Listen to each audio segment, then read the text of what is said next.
Okay, so... Hey you, it's Kaiti. Major life transitions have recently happened in my life, and I've kept y'all in the dark about what I'm freaking doing after graduation, how I feel. I asked you guys on Instagram to submit questions, and we're gonna be dishing it out today. Also, thank you to Squarespace for sponsoring this video. We'll dish about them later. We're starting off easy, breezy, casual, and then we'll dial it up as the video progresses. The first question is, what did you major in? Very good question. I graduated from Brown University with a double concentration in economics and modern culture and media, and they have proven to be pretty applicable to my career. Was the Ivy League experience worth it? Definitely. I mean, I am not even gonna sugarcoat it. It was so worth it. It's really the people and the network that Brown fosters that I would not trade for anything. Did you ever consider dropping out? Yes, I did, actually. And oddly enough, it was an idea that was planted in my head, not by me, but by my parents. They were the quintessential Asian tiger parents that idolized the Ivy League, literally beat my booty hole into shape, but they're also in that way very strategic. So when YouTube started taking off, they pitched to me maybe like, would you ever consider taking a gap year? I definitely thought about it, but I knew that if I took a break from Brown to go out and pursue my business full time, there would just not be enough incentive for me to come back. And so I decided, you know, I love the community I've built. I want to graduate with my friends. No regrets there, but it was definitely a thought. How was your dating life in college? And how do you see your dating life changing post-grad? I went on a lot of dates and I had one significant college boyfriend. That is my dating life. I think because Brown was so small, I was very cautious and very private. In post-grad, there's no unique binding community. I feel like I'll go a little crazier. I'll be like, why not? Why not? Like, experiment more. 3 things you don't recommend doing in college. Hard drugs. Forcing yourself to be friends with people you don't feel good around. Pay attention to who makes you feel good, loved, funny, bright, talented. And third, chasing a dream that is not your own. A lot of people, I feel like they listen to what everyone else's opinion is of the market, your parents, your professors, your friends. They're not gonna be the ones waking up and living out your life. Ooh, this person's getting philosophical, and it's, what is your why? The main principle that I strive to always keep as my North Star is love your neighbor as you would love yourself. Connecting with other humans, because we as humans, we are genetically, biologically wired for connection. So I want to be a vessel of that for as many people as possible. Another big motto that has come into my life recently, to whom much is given, much is required. And I view myself as someone who has been incredibly blessed, incredibly fortunate. The worst thing that I could do with all these resources, with all this support, with this voice and platform that I have, is to just hoard it all for myself. So I think my biggest why and purpose is to see how I can facilitate this, to steward and pour out. What's something you've always wanted to do but never have? For years, I've always wanted to return to the motherland, South Korea, and become refluent in Korean. I'm currently conversationally fluent. Korean was my first language because I was raised by my grandparents, but I want to be able to give a speech in Korean, write an essay in Korean. In order to get there, I think full immersion is the only answer. Saying it here so that it becomes a reality. Sometime in my 20s, I'm gonna go and live in Korea, and you guys are gonna come along with me. How do you handle your finances? You're asking all the right questions, my friend. First of all, I hate the fact that money is so taboo. The more we talk about it, the less mistakes we make and the less scared we're gonna be about like these huge life transitions. Twice a month, I schedule a recurring finance check-in with myself, and I literally put it in my calendar so I can never skip it. I do it on the 1st and 17th of every month. On the 1st of the month, I go over the last month's expenses and I write down the biggest categories of what I spent, and I also tally up all my income from the last month, make sure that I'm on track to paying my bills. After that, I move over the leftover money that I didn't spend into stocks, as well as into a high yield savings account. The money that I move over to the stock market, I start touching that on the 17th, which is the second check-in of the month. On the 17th is when I buy stocks. Let me know if you want me to make a financial advice video. I'm scared of getting comments that are like, but also I'm realizing that that's part of what makes this whole discussion taboo. Do you plan to travel for a bit? Yes, you hit the nail on the head. I'm gonna be Miss Worldwide for a hot sec. After I film this video, literally jetting off to Korea. Not long term, sadly, but for a summer trip. Then I'm gonna go visit a few friends in LA, and then I'm gonna go apartment hunting, and we're doing a lot of traveling. Would you do anything differently if you could do college again? Yes and no. I truly have no regrets. But let's say we're playing a game and they're like, option to restart game. And I went back and decided to choose different options just to see. I think it'd be really interesting to, instead of studying economics and media, study psychology and computer science. Computer science, just freaking useful for today's day and age. And psychology, I truly have such an interest and passion for it, especially with my insane advocacy for therapy, introspection. Any big secret projects you're working on we should be excited for? No. Still a secret. Lips zipped. But yes, you should be excited. With that, an exciting little new development to whet your palate for everything that is about to come is I finally finished polishing my website, which is a huge step in growing and finalizing my brand. And I mentioned in my finals vlog that it's been a goal of mine to have just a website where everything regarding me lives on the internet as my permanent address. And that leads me to thanking Squarespace for sponsoring this video. Squarespace is the all-in-one platform for building your brand and growing your business online. It equips you with literally all the tools possible for non-coders to build a beautiful website where you can house all your content, build your brand, and sell anything from your time, the content you create, to even products. Wink, wink. There's a lot of us out there that did not have the opportunity to major in computer science. For those people, your girl included, Squarespace is perfect because setting up my website, y'all, it took me so short. It was done in a day. And everything from their built-in templates to the resources in designing the actual interface. The interface to design the interface is so seamless, so amazing, and so intuitive, which I very much appreciate as, again, a non-coder. It just held my hand throughout the entire process. And if I can make a website, you can too. In addition to that,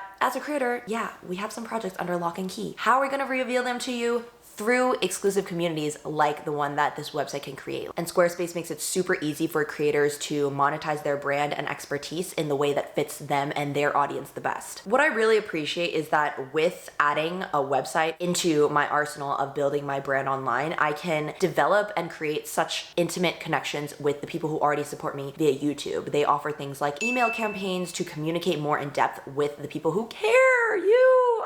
If you need to schedule sessions, there's a whole feature built out to specifically handle all of that inflow. And they also even have a video studio where you can seamlessly edit videos. And you know, I do videos for a living. That's pretty cool that you can just do that all in one. Referencing back to my finals vlog is when I purchased my first domain, aka my internet address via Google Domains. And if you go to ktu.co, which I purchased via Google Domains, Squarespace has a great partnership with Google that allows me to build the sexy Squarespace website and then link it immediately with that domain. So it was so easy for me to just centralize everything. It took like literally 2 seconds. Go to ktu.co, check out the sexiness that I've created. It's freaking gorgeous, if I do say so myself. Bask in all its glory and understand that it could also be yours, okay? This is only the tip of the iceberg. Like, there are so many more announcements coming. The website is where you're gonna be able to find them.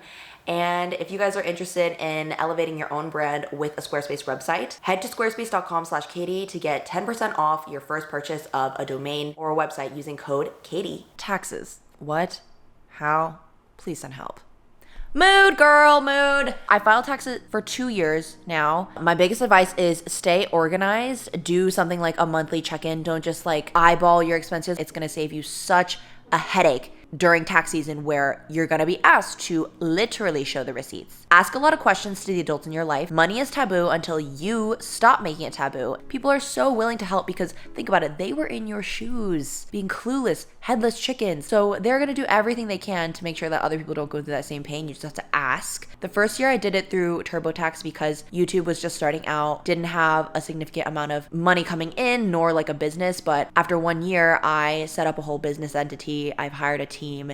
It's a lot more complex, so I have hired an accountant. My recommendation for anyone who's interested in accountants is really search for an accountant that is familiar with your field. If you're a lawyer, your tax returns are gonna look very different from a YouTuber, okay? So it's good to have an accountant that has experience with your field. You have to think about the time money trade-off. This is a big takeaway from The Millionaire Fastlane, which is another book that I really recommend. And it's a lot of people have the scarcity mindset with money, but money is everywhere. There are an infinite amount of ways to make money, to scale businesses, but time. No matter how much you freaking hustle, you cannot extend your life by an extra minute, okay? And for me, haggling over so much paperwork, learning about how my different businesses have to be filed and stuff, that is gonna take so much time and I'm still gonna do it terribly because I'm not trained for it. At a certain point, the money is worth spending. Did it scare you to graduate? I'm graduating from law school this year and it's terrifying. Congratulations on graduating from law school. That's iconic. I just think back to when I first arrived on campus at Brown and my dad dropped me off and left. And I remember bawling, being so sad and alone and scared. That girl who was crying alone in her dorm room had no idea 4 years later, like, she would truly find herself and grow into her full potential. Trusting in your future self to figure it out like you have for your entire life is the best way that you can fully immerse yourself in celebrating all the unknown possibilities that lie before you. You have taken advantage of every new opportunity and life chapter that has come your way so far. Who's to say that you're not going to do it with post-grad? You've done it your whole life, so give yourself some credit. How is life different now that you don't have a set schedule or grades and assignments to run after? I believe that those years of schooling teach you how to manage deadlines, how to show up on time. And so it's setting you up for success. And now you have the ability and the freedom to apply it to wherever your heart desires to. For me, I'm especially fortunate in that I started working very, very full time in the middle of college due to YouTube. And so for the past 2 years, I was already figuring out on the fly how to juggle a work schedule that didn't revolve around classes. My current schedule right now, Wednesday upload date, Thursday I film short form content like TikToks, Instagram Reels, and then Friday I film long form content, aka stuff like this. Like today is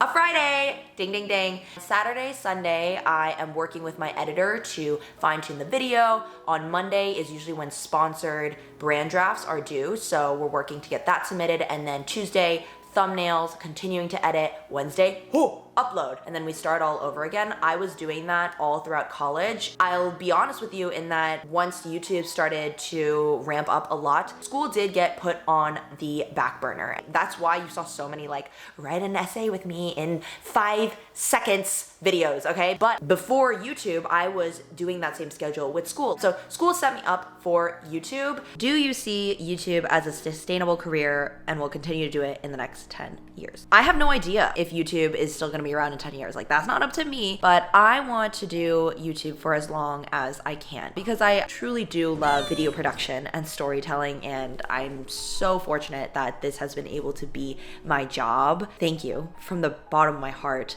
for watching my stories and listening to my stories when, like, you don't owe me anything. As to it being a career, I want to get to a point where YouTube is not the thing that is paying my bills so that I can truly do it as an art form and a hobby. I want to scale beyond YouTube, but I always want to do YouTube because it truly makes me happy, if that makes sense. Greatest piece of advice for current seniors who don't know what career/job to pursue. Keep searching and do not settle or sell out or start living somebody else's dream. My best friend, Kaiti, always says, do not mold yourself to fit a job's description, but mold a job's description and create that career to fit you. And you have the power to do that. It just takes time. Another quote that I love by my favorite self-help author, James Clear, who wrote Atomic Habits: an hour of thinking can save you a decade of hustling. A lot of people, they launch onto the first sexy opportunity that comes on and they just hustle and hustle and hustle, get promoted, blah, blah, blah. And then 10 years go by and they look back and they're like, this is not what I envisioned. This is not the life that I wanted. And that could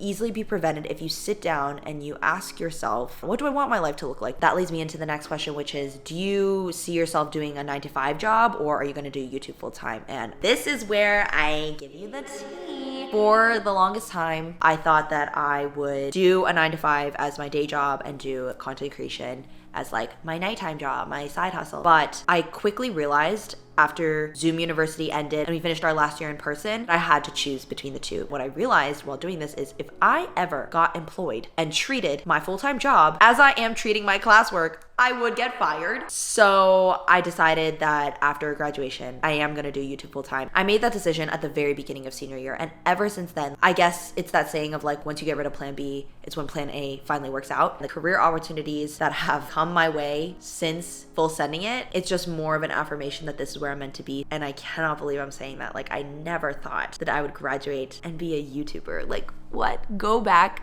and tell my 5-year-old self that. My 5-year-old self would be like, what the frick is YouTube, actually? So finally, the big money question. So what's next for Miss KTU?